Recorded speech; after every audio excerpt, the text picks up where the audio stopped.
Muito boa noite, sejam bem-vindos a mais uma edição de terça-feira do Visão Política aqui na TV Sucesso ao seu gosto. Visão Política é o espaço de debate onde os líderes dos partidos políticos ou seus representantes dão a sua visão em relação à situação política do país. Nesta terça-feira não vamos fugir à regra, vamos trazer alguns pontos políticos que merecem debate ao nível nacional e internacional. Para este debate conto com os meus convidados, são bejamente conhecidos. Vou começar mesmo desde já apresentando o meu convidado mais para a esquerda, o deputado Yassine, que representa a bancada parlamentar da Renamo na Assembleia da República. Seja bem-vindo, deputado Yassine, ao nosso programa.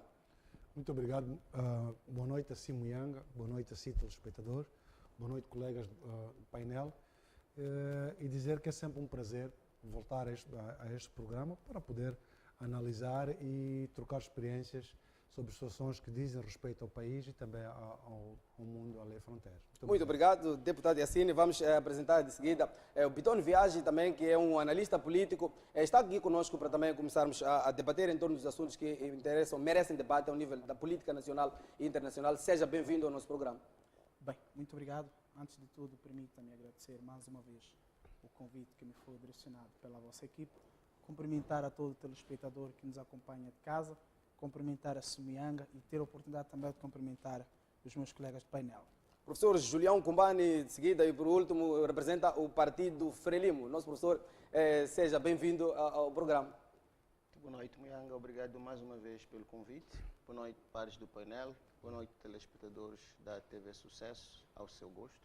Muito obrigado. Vamos dar mesmo um pontapé de saída. Temos vários pontos para analisar nesta terça-feira de hoje. Muitos assuntos políticos que foram acontecendo ao nível do nosso país nos últimos dias. Começando mesmo, se calhar, por analisarmos a mudança dos ministros, no caso do ministro da Educação, Jorge Ferão. Eu trouxe esse tema simplesmente porque o Jorge Ferão era uma figura com muitas expectativas. Os moçambicanos tinham muita expectativa quando da sua nomeação para assumir a pasta de ministro da Educação. Hoje foi mudado, foi trocado, já tem uma ministra. O que é que pode ter, o que é que pode estar por detrás dessa mudança? Tendo em conta que o Jorge Ferão foi uma figura que ao nível do setor da educação, ele sempre esteve nesse setor, mas nunca como ministro. Foi ministro apenas um ano de ministro, foi mudado. Depois daquelas reprovações massivas que nós assistimos no ano passado, isso terá precipitado. O que é que terá acontecido, de facto, tratando-se de uma figura em que todos os moçambicanos diziam que sim, desta vez sim o setor da educação vai experimentar uma revolução. Começando mesmo por si, professor Julião Kumbani. Bom, eu não sei se esta pergunta está bem colocada, Mianga. Não sei se é verdade que os moçambicanos estavam a dizer sim, desta vez tudo vai andar. Mas é verdade que o Ferrão, Jorge Ferrão, o ex-ministro de Educação, agora reitor da UPI, entrou bem. Entrou a mostrar que queria ajudar o país a resolver os problemas da educação. Isto é o que eu notei muito bem. Ele entrou e uma das coisas que nenhum ministro antes, pelo menos, tivesse feito, ou havia feito da forma como o Jorge Ferrão entrou para o Ministério, foram aquelas conferências que ele realizou em que chamou os antigos timoneiros da pasta de educação para auscultarem sobre os problemas, sobre as suas próprias experiências, para ele poder juntar a isso a sua própria visão sobre a educação em Moçambique. Eu achei essas experiências todas muito interessantes. Ele apareceu com um conjunto de propostas de reformas que é preciso que sejam feitas na educação, que a sociedade julgou pertinentes, e isso foi muito bom. Mas a implementação dessas reformas, eu não vi movimento coerente, rápido. Eu fiquei com uma expectativa enorme em relação ao papel do Jorge Ferrão no Ministério da Educação, que depois, aos poucos, começou a desfalecer. Esta questão, por exemplo, das reprovações massivas que nós tivemos há um ano atrás, eu não sei que explicação é que tem. Eu gostaria que o povo moçambicano tivesse sido informado quais foram as causas que levaram àquelas reprovações massivas. Porque não fica correto quando há um problema daquela natureza e depois nós não investigamos este problema ao fundo para podermos apurar as causas. Porque só quando as causas são conhecidas, na minha opinião, é que as melhores soluções podem ser encontradas. Nós tínhamos que perceber o que aconteceu em 2015 para termos tanta gente reprovada. Mais de 80% dos examinandos em 2015 reprovaram na primeira época.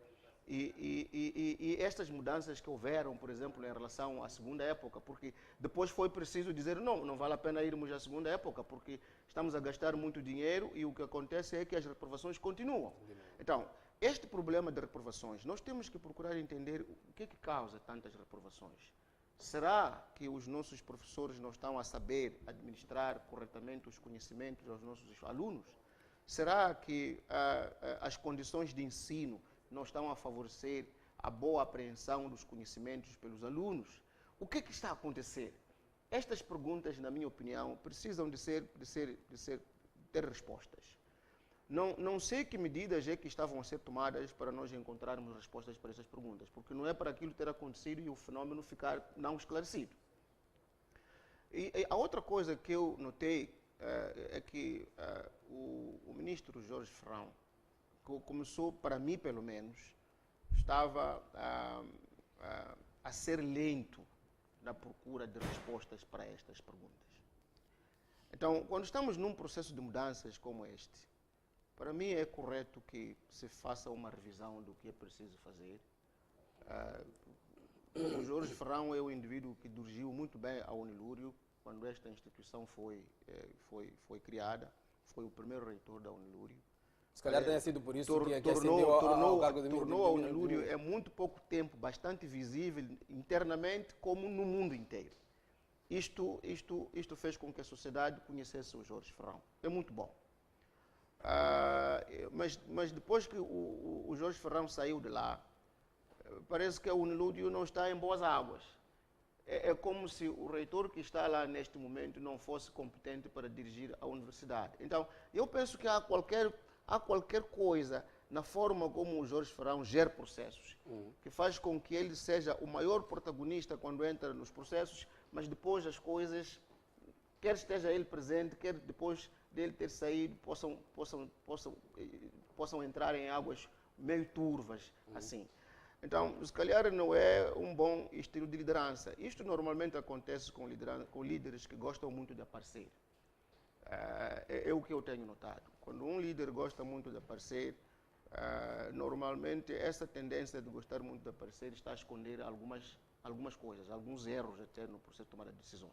Não sei se é isto que poderá ter levado ele a ser substituído no Ministério da Educação. Não sei se ele próprio é que pediu, porque estava a ver que não estava a conseguir levar este barco de educação para um bom porto. Não sei se ele é que pediu. Portanto, a única pessoa que pode esclarecer porque que o Jorge Ferrão foi tirado do Ministério da Educação é quem lhe colocou lá antes de mais nada e que conseguiu lhe tirar depois. Muito obrigado. Vamos introduzir o debate. É exigir que haja explicações quando são necessárias, exatamente, porque a sociedade estava a ver no Jorge Ferrão um transformador do nosso sistema de educação. Mas eu não consegui ver isso. Eu, pessoalmente, não consegui ver isso. Muito obrigado, muito obrigado. Vamos introduzir o debate ao nosso deputado Yassine. Vou colocar a mesma questão ao deputado Yassine. Jorge Ferrão já não está no Ministério da Educação, continua no setor da educação, mas não necessariamente no Ministério. O que é que, na sua opinião, ou na vossa visão como Renamo, teria precipitado a saída deste ministro, que muitos moçambicanos viam ele como, se calhar, a solução dos problemas desse setor, tendo em conta que vem da Unilúrio e a situação lá estava muito, muito bem? Bom, obrigado pela oportunidade. E eu penso, primeiro é preciso deixar claro que nomear e exonerar é um poder discricionário do Presidente da República. Então, geralmente, qualquer cidadão questiona por que o fulano foi nomeado, tendo em conta aquilo que sabe de muito ou pouco do tal cidadão. E, de certa forma, também obriga-nos a questionar por que foi exonerado, tendo em conta o que fez no período em que foi nomeado, o período entre a nomeação e a sua exoneração. O outro ponto é que o problema da educação não é a pessoa que lidera, é um problema estrutural do Ministério da Educação. Nós já vimos no Ministério da Educação pessoas com grandes capacidades e foram para aquele Ministério e encontraram a realidade do ponto de vista estrutural e acabaram por sair de uma porta pequena. Mas são pessoas que podíamos olhar para eles e dizer que não, aquela pessoa, sim. Algumas delas nem passaram por uma reitoria de qualquer universidade, mas eram pessoas de reconhecido mérito. E algumas pessoas que nós olhamos para elas e dissemos aquelas não têm perfil para estar naquele lugar e acabaram por trazer alguns resultados. Olhando o Ministério da Educação, desde o ex-ministro Alcides Ngüenya, olhar para a altura também do Aires, ex-deputado, ex-ministro e deputado Aires Ali, olhar para o Ministério e dizer para onde é que nós vamos do ponto de vista do programa da educação. E segundo, o Ministério da Educação e de Saúde continua a ser um dos dois polos fracos do ponto de vista da intervenção orçamental. O Ministério da Educação cresce do ponto de vista de alcance de alunos, metas, mas reduz do ponto de vista de qualidade. Então, este é um problema estrutural e que eu não quero acreditar que se pode concentrar na pessoa do Jorge Ferrão, na pessoa do Aires Ali ou de qualquer uma outra pessoa. Olhando para os últimos anos, Moçambique entrou para um programa Education for All, Educação para Todos, que até 2015 todos devem ser educados. E passamos pelas passagens automáticas. Isto tudo é um processo de desenvolvimento do país, respondendo a alguns compromissos internacionais que foram feitos. Mas olho para o impacto disto a nível de base. E eu digo que, provavelmente, a nossa aderência a muitos outros programas, em troca de um certo apoio, encontra um contraste real quando chega aqui e a gente tenta implementá-los. O outro ponto é que Moçambique tem a iniciativa de aumentar o número de escolas que existem, principalmente as escolas primárias. Ou seja, trazer a escola para a comunidade, reduzindo a distância em que o aluno da escola primária tem para com a escola. O programa é muito bom, é louvável, mas este programa também tem outras exigências. E essas exigências, muitas das vezes, não param só no Ministério da Educação, podem parar até no Ministério das Finanças. E que não tendo resposta no Ministério das Finanças, o impacto é no Ministério da Educação. Quer dizer, o Ministério da Educação acaba por ser... a educação é um fator transversal, porque se for olhar para a qualidade dos médicos que a gente tem, vai tocar no Ministério da Educação, qualidade de engenheiros e por aí adiante. E depois, por outro lado, tentou-se separar o ensino superior do Ministério da Educação, de forma a dar um bocadinho mais de concentração ao setor da educação de base. Ao Ministério da Educação. Mas é na educação de base onde sempre tivemos problemas. Porque o investimento que nós devemos ter para a educação é mais pesado na educação de base. Será que o ministro tinha tudo isto para ele? Olha, eu por inerência de função, tenho estado na aprovação do Orçamento Geral do Estado. Então, conheço os orçamentos que são alocados para a educação. Falando nessa perspectiva, o chefe de Estado teria nomeado, quando da nomeação dos dirigentes, governadores, ele pediu para que fossem proativos, não dependessem muito daquilo que era, se calhar, o governo central. Não sei se estou bem alinhado em relação a esse ponto, para que fossem mais autônomos do ponto de vista de procura de soluções para os setores em que eles próprios estão a dirigir. Isso não podia se aplicar no setor da educação também? Poderia se aplicar no setor da educação, mas bem disse que o ministro esteve um ano. Olha uma questão importante de realce, é que o investimento externo para o país, aquele que o país tem que ir à procura para poder ser apoiado em variados setores, no Orçamento Geral do ano passado, foi muito ínfimo, aproximadamente a 9,5%, e neste orçamento que a gente vai é zero. 0%. O que significa que, do ponto de vista de impacto internacional, daquilo que é o nosso trabalho interno, ano após ano, nós vamos decrescendo. E se for a ver, como disse, já o orçamento de 2017 é zero. É zero. Então, não quero crer que o Ministério da Educação tinha todas as armas que queria para fazer o melhor projeto para a educação. Tem um projeto, sim, mas não sendo suportado do ponto de vista financeiro, dificilmente poderá fazer um trabalho bom. E olhando por outro lado, será que estávamos perante um one-man show? O one-man show também pode ser resultado da fraqueza da própria instituição. Olha, nós vimos por várias vezes o próprio ministro é que ia inaugurar até escolas primárias. Exatamente. Mas nós temos diretor nacional. Então, será que em tudo o ministro é que devia ser ele a fazer? Se calhar indo ao encontro daquilo que o nosso colega Julião Cubano falou, o ministro gosta de aparecer, se calhar seja por aí. Ou também, por outro lado, o ministro percebeu que não está bem acompanhado. Porque se não estiver bem acompanhado, por vezes, eu me sinto forçado a ter que fazer sozinho. Quando percebo que aquelas pessoas que deviam ir comigo fazer, não estão interessadas em ver isto feito. Exatamente. Então sou obrigado, muitas das vezes, a ir fazer sozinho. Ok, muito obrigado. Bidon Viagem, vou introduzir mesmo o debate, colocando mesmo a mesma questão. Depois iremos, se calhar, para a nova a timoneira da pasta da educação, só para mais ou menos percebermos o que é que trará de novo. O Jorge Ferão já não é ministro da Educação, o que é que teria, na sua opinião, como analista, precipitado a sua saída?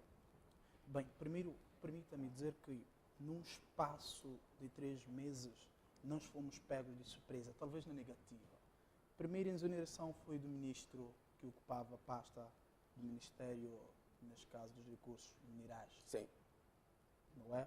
E foi substituído por uma outra pessoa que, na verdade, em termos de background, do seu ponto de vista político, também do seu ponto de vista técnico, não tem competência para fazer parte daquele pelouro.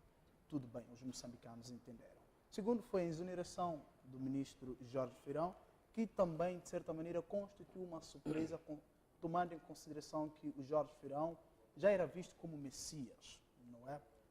Era visto como Messias porque o trabalho que ele foi fazendo quando era o reitor da Unilúrio, e dizia aqui o professor Cumbana, se formos a ver hoje a imagem, do seu ponto de vista doméstico, e até do seu ponto de vista regional, continental, até sistêmico, da Universidade do Unilúrio, é aquilo que, na verdade, ninguém esperava. Mas hoje a Universidade do Unilúrio é uma universidade de referência. Tudo isto graças ao trabalho que foi desenvolvido pelo Jorge Ferão. E isto fez claramente com que a sociedade olhasse para o Ferão como um Messias, quando mesmo foi nomeado ministro da Educação e Desenvolvimento Humano. E olha, quando ele ocupa esta pasta, de certa maneira, algum desenvolvimento, algumas reformas já vinham se verificando, sobretudo as reprovações massivas. Muita gente até pode criticar, mas se formos a fazer uma análise como forma de compreendermos o significado que esteve por detrás daquelas reprovações, nós vamos descobrir que foi um trabalho de base que foi feito. Primeiro é que nós sabíamos que há um grupo que ia aprovando sem competências para o efeito. Ou seja, transitavam para uma classe sem realmente terem apreendido o essencial que constitui o nosso desafio enquanto Estado. E isto era resultado do quê? Dos famosos, sobretudo para aquelas classes que tinham exame, era resultado dos famosos weights, não é? Que, de certa maneira, vinham do topo até a base. Até a base. E Ferão, se for ver, em termos de expensão, a nível, neste caso, do ensino primário e secundário, acredito, meu caro, que estávamos cercados. Se for ver, dificilmente os considerados weights tinham espaço dentro, no processo dos exames. E, de certa maneira, isto contribuiu para essas reprovações massivas. E olha que essas reprovações massivas, de certa maneira, foram contra também aquele que é o comitimento do governo em relação aos Objetivos de Desenvolvimento do Milênio no que tange à educação para todos. Porque nós sabemos que Moçambique, desde o ano de 2000, é signatário, neste caso, é um dos signatários do Objetivo de Desenvolvimento do Milênio, sobretudo no que tange a uma educação para todos. E de lá para cá, o nosso desafio realmente foi a quantificação do ensino, ou seja, criar mecanismos com que os moçambicanos, até mais ou menos 2000, no ano passado, pelo menos acima de 50%, tivessem acesso à educação. E estas reprovações massivas, de certa maneira, colocaram em causa aquilo que, se Eram os formos ver, objetivos. apesar de que no relatório foi no ano passado,